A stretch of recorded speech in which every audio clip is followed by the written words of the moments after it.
Hi, Keith here again, your inner game coach, back once more in our continuing series to help you understand the workings of your inner game and how to overcome the obstacles in your life to get what you really want. Today, I'm going to talk about time management and specifically about time blocking.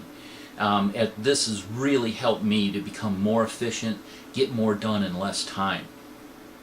So I'll give you some tips on time blocking, but you should really get our free special report at the website on your screen here, because it goes a little bit more in depth and has some really great techniques on using time blocking and really move your life forward and de-stress your life a lot, because you see time is very democratic, as everyone has the same amount of time, 24 hours in a day. So it's how we use that time. Now, I used to be overwhelmed with everything I had to do in a week. And with as many balls as I juggle, in this business, in my real estate business, and getting these videos done and such, I really use time blocking. Without time blocking, it would really be a mess. It seems like I never have enough time to do anything and get everything accomplished that I need to get accomplished. So when you have a lot of tasks to be done in a week, you use time blocking to manage those tasks, because without time blocking you have a tendency of getting into overwhelm, because you start a project and you start a task and then something comes up and you don't get it finished. And when you get into overwhelm, when things don't get finished and you feel like you're just rushed around, you need to get this done and nothing's getting done, then stress sets in. When stress sets in, you have a lot of trouble focusing on what you need to really do. Now, when I was taught to time block properly, tasks were getting done a lot more quicker and more efficiently. But they were getting done. That's the whole key, is they were getting done. Now, I'm offering this free special report because I really want to help you de-stress your life and really to get more accomplished in less time. So let's talk a little bit about time blocking. First of all, I want you to understand time blocking is a very natural thing to do. You see, we sleep, we work, watch TV, we shower, go to our job, we eat lunch, dinner, watch, you name it. That's a form of time blocking. When we sit down to dinner each night at 5 or 6 or whenever you sit down to dinner, and you actually time block that time to sit down and have dinner. Or your job, you have an 8 to 5 job. You time block time to get in your car, travel to work, that's a time block. Then from 8 to 5, that's another time block. You time block your job in. So you see, time blocking is really a natural thing to do, as we all do it without even really realizing we do it. So without proper time blocking to get a lot of tasks done, especially if we're in business for ourselves, but this works for anybody, it always seems like we're flying by the seat of our pants and putting out fires. So with time blocking, we want to start a task, and that task should be totally uninterrupted time. That time is totally focused on the task at hand. That means no phone calls, no emails, no disturbances unless the office or the house is burning down or it's a complete emergency. So get very focused on what needs to be done. No interruptions. Now, I always like to start for a plan for the week. A plan for the week I usually do on Sunday afternoon or Sunday evening. Then I prioritize those tasks that need to be done, and then I write in specific times during the week that I want to work on it. And you don't have to complete it, but just work on a part of a task to eventually get it completed. And don't try to time block big chunks of time. Master the 15 to 30 minute time block first.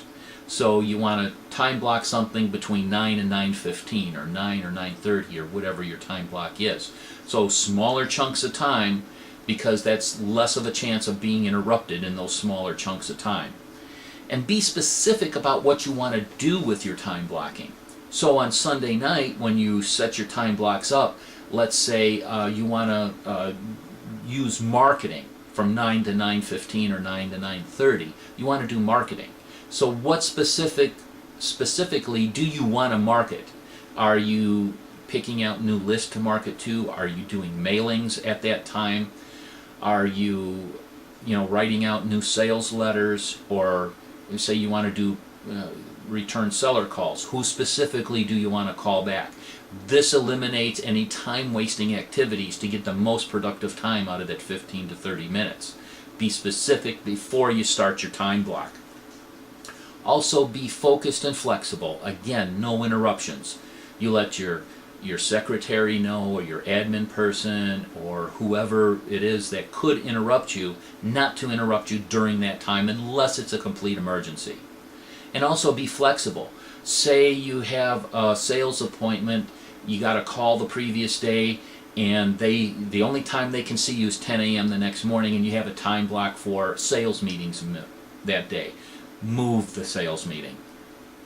Always prioritize what needs to be done. So if that person that called you and say, I need you to come out at 10 a.m., so, oh, sorry, I have that time blocked for something else, can you do so? If they're very adamant about that time, by all means, you go on that appointment, move the time block to another time, either later that day or that afternoon or the next day or whatever, but just move it around, so be flexible with it. Don't try to time block every minute of every day, because you set yourself up for disaster if you do.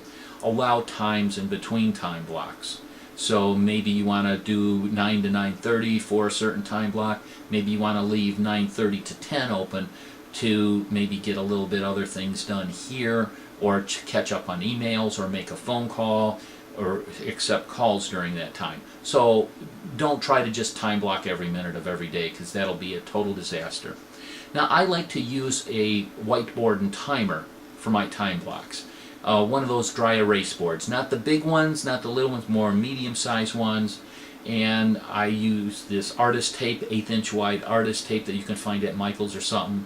I make 5 columns, Monday through Friday. 3 big rows going across, and then 1 smaller row going across the bottom of the board.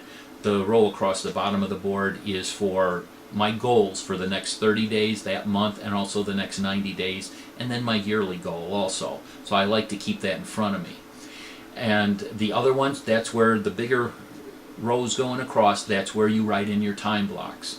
So just write it in, 9 to 9:30, marketing, list, whatever it is. That's how you keep it up. Now, time blocking is a success habit. The most successful people in the world use it, whether it's meetings, whether it's calls, but it is a success habit. And we also time block unintentionally. Time block's just a natural thing to do.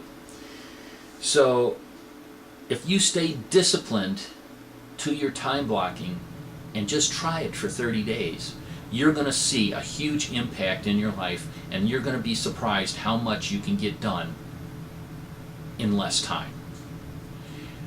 So again, get that free special report, because that free special report has some really neat stuff in it that's really going to help you, impact you immediately.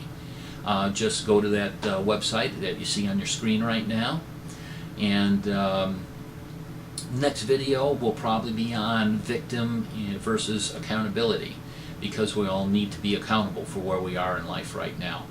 So until then, this is Coach Keith, your Inner Game Coach, signing off, and I'll see you in the next video.